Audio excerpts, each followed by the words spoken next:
Assalamualaikum warahmatullahi wabarakatuh. Oke, kita ketemu lagi dalam pertemuan PPKN di kelas 7.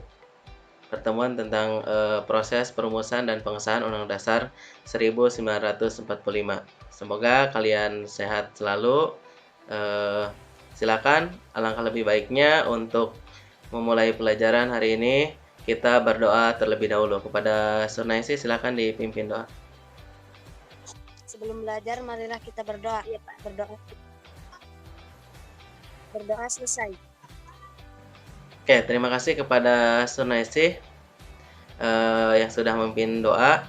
Oke, sebelum memulai pelajaran, alangkah lebih baiknya Bapak mengajak kalian untuk selalu gunakan hidup sehat, dalam pola hidup yang sehat, kemudian gunakan masker dan selalu mencuci tangan supaya kita terhindar dari yang namanya virus corona. Oke,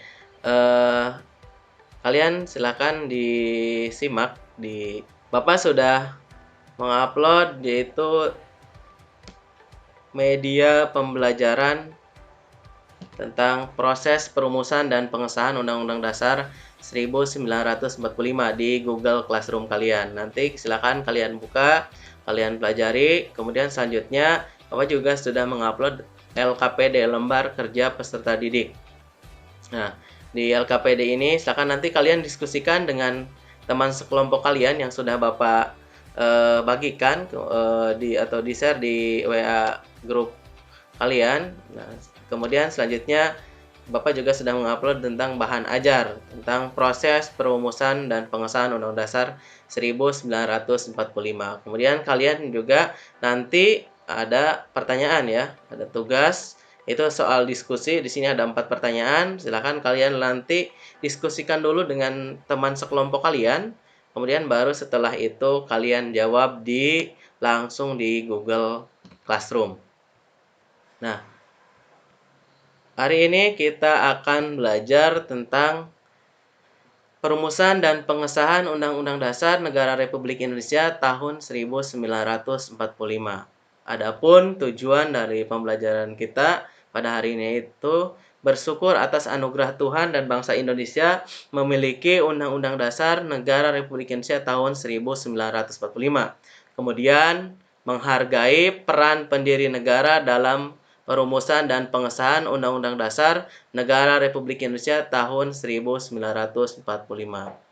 Kemudian selanjutnya tujuan pembelajaran. Tujuan pembelajaran selanjutnya yaitu peserta didik dapat memahami perumusan Undang-Undang Dasar Negara Republik Indonesia dalam sidang kedua BPUPKI. Kemudian peserta didik dapat memahami pengesahan Undang-Undang Dasar Negara Republik Indonesia tahun 1945. Nah, selanjutnya perumusan dan pengesahan Undang-Undang Dasar Negara Republik Indonesia tahun 1945. Itu konstitusi.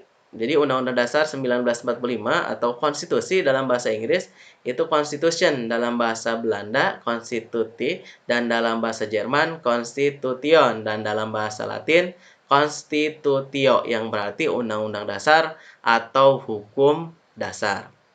Kemudian selanjutnya, naskah Undang-Undang Dasar 1945 pertama kali dipersiapkan oleh BPUPKI. Hal itu dilakukan pada masa sidang kedua, tanggal 10 Juli sampai dengan 17 Juli 1945.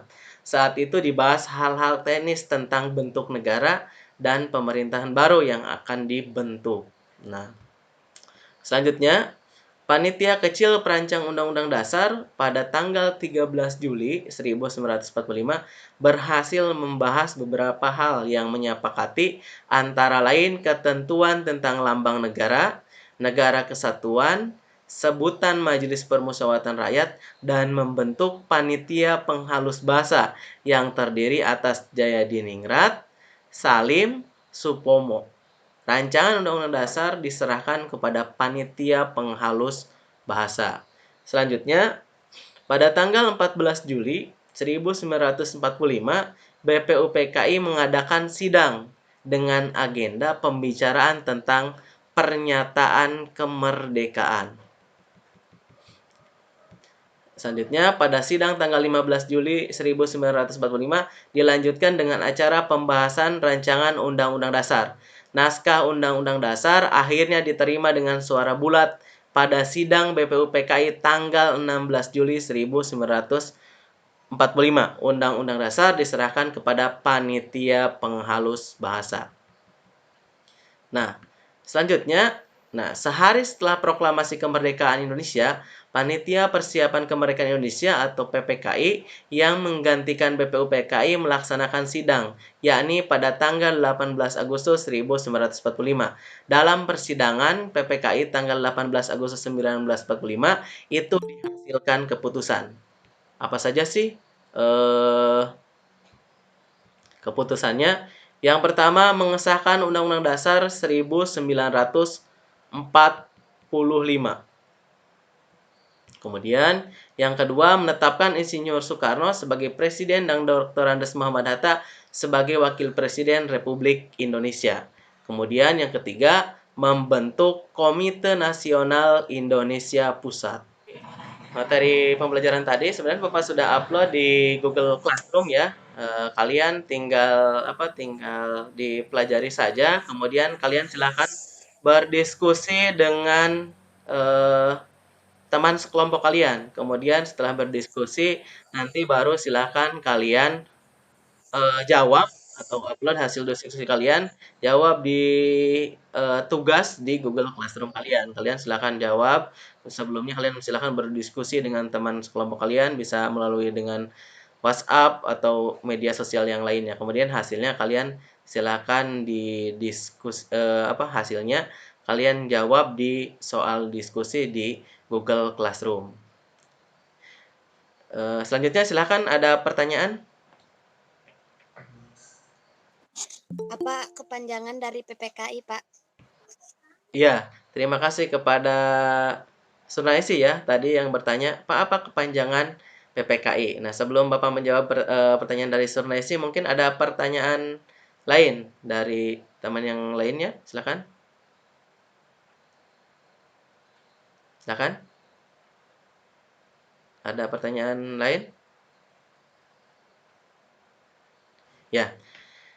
Bapak jawab dari pertanyaan dari Surnaisi. Apa kepanjangan dari PPKI? Ya, tadi ada BPUPKI, ada PPKI. Kalau BPUPKI adalah Badan Penyelidik Usaha-usaha Persiapan Kemerdekaan Indonesia.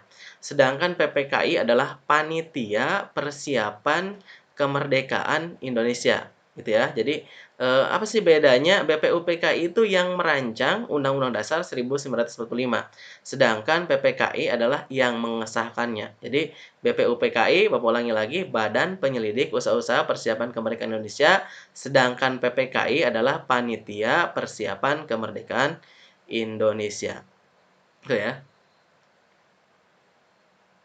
Oke, Bapak simpulkan untuk pembelajaran hari ini. Tadi Bapak sudah mengupload baik media pembelajaran, kemudian bahan ajar, kemudian lembar kerja buat kalian di Google Classroom. Nah, silakan kalian berdiskusi dengan teman sekelompoknya. Kemudian proses perumusan dan pengesahan Undang-Undang Dasar 1945 itu diawali dari sidang kedua BPUPKI. BPUPKI adalah Badan Penyelidik Usaha-usaha Persiapan Kemerdekaan Indonesia. Kemudian disahkannya oleh PPKI tanggal 18 Agustus 1945. Sebelum menutup pembelajaran hari ini, Bapak mengingatkan kepada kalian selalu gunakan masker ketika bepergian dan selalu cuci tangan dan selalu gunakan pola hidup yang sehat. Itu saja untuk pertemuan hari ini. Cukupkan. Assalamualaikum warahmatullahi wabarakatuh.